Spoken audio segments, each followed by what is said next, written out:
Let's make sure that our children will never be in a war.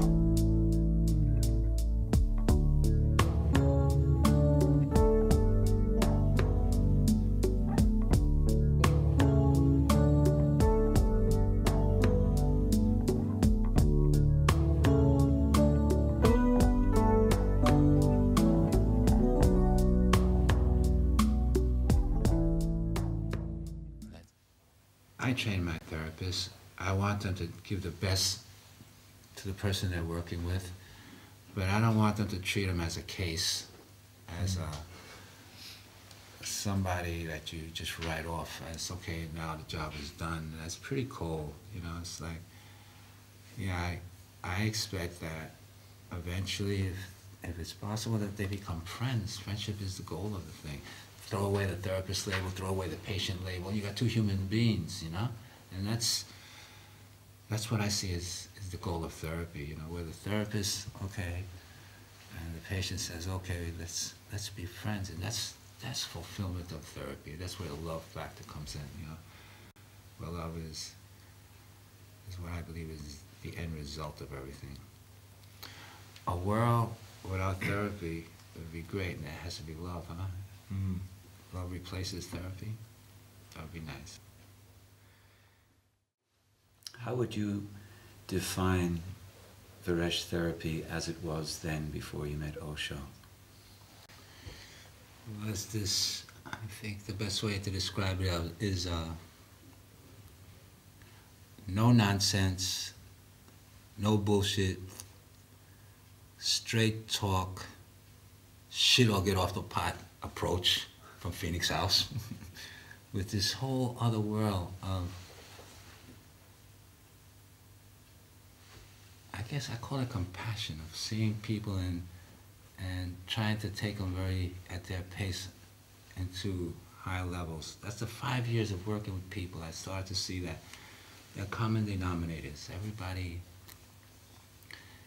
Everybody's holding on to pain, you know. Mm-hmm. And everybody needs love, and so that aspect, rather than just change your behavior so that you can fit back into society, I was exploring that part. So it was that kind of balance. One very strict, you want to change, I want you to change now. On the other approach, yes, I encourage you to be where you are. And so it was a combination of both. Those 5 years was great. I had such great, amazing individual sessions. One woman would come in always with a bottle of champagne and 2 glasses, and that's how she always wanted to start the session. I said, okay, here we go. Yeah, another woman, it was just amazing. I had such great adventures, great learning. And in my first encounter session, they asked me, why did I use drugs? And I said, well, I came from a mixed neighborhood and I didn't have a clear identity. I didn't know whether I was white or brown. And they said, bullshit. And I got shocked because all the other institutes bought that one. And then I said, well, my father was away and I didn't have a real, you know, parental figure, and he was in the ship all the time. And they said, bullshit. And then I started to get really scared. And they kept encountering me, asking me why. And every excuse that I would come up with, they said bullshit. And then they said, they jumped up and they screamed at me and said, the only reason why you use drugs, you junkie motherfucker, is because you like it. And it was true. All these excuses I had for using it, I could have said that in the beginning of the first time, but 14 years later, you know, using all these excuses, and it was true. I liked it. It took me away from reality. That's what I wanted. I was in this hospital for the 7th time. My pajamas were ironed. The hospital beds of my bed were perfect. Ashtray, cigarettes, everything was like all set up. I had done this so many times. And then these guys walked in and they said they're starting a new program called Phoenix House. And we were very, very suspicious. And the first thing we did was we wanted to see their arms, because they said they were addicts, ex-addicts, and we had never met ex-addicts. And then we could see the scars. And then suddenly we had an enormous amount of respect because they were no longer psychiatrists. These were ex-addicts. And that was completely different. We'd never seen this before. And then we were lying in bed, 31 of us, complaining, and then the director comes by and he claps his hands and says, "Okay, everybody up, we're going into a marathon." And I thought, these people are crazy. They want us to run around this island at 12 o'clock at night. They must be out of their mind.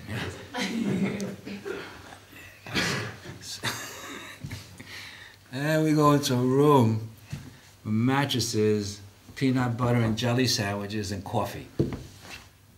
And we stay in this room for 48 hours, and it was the most amazing experience of my life. I've never been so shocked.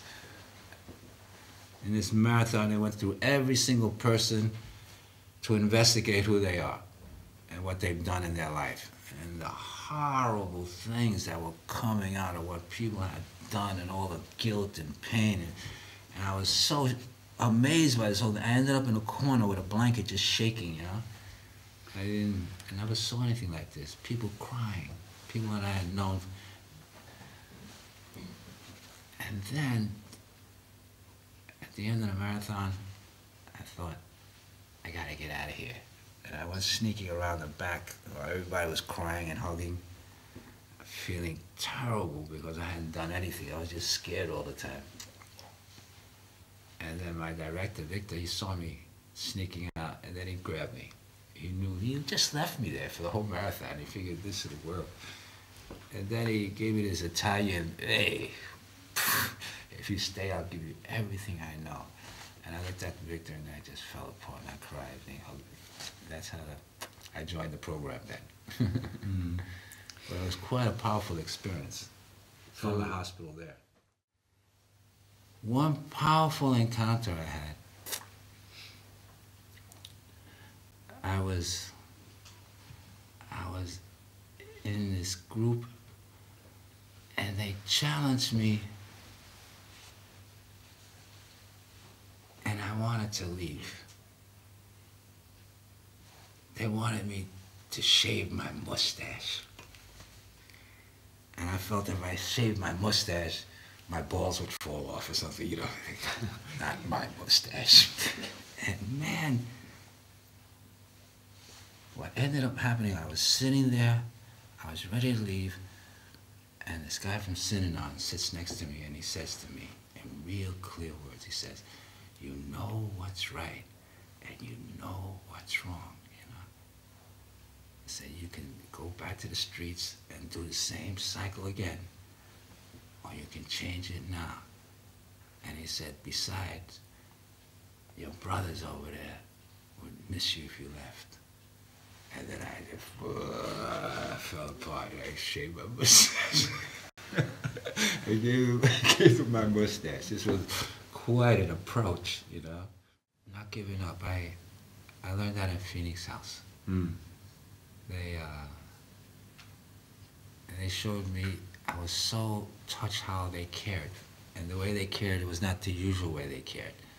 You know, they would shave your head, ridiculize you, make you wear signs, stocking caps, every kind of method to show you like, "Hey, stupid, you can be better than what you're acting like now," you know. And I never saw them giving up, and I always was impressed with that. And they didn't give up on me, so I learned that from them, not to give up on people, to care, because it's important for them and you.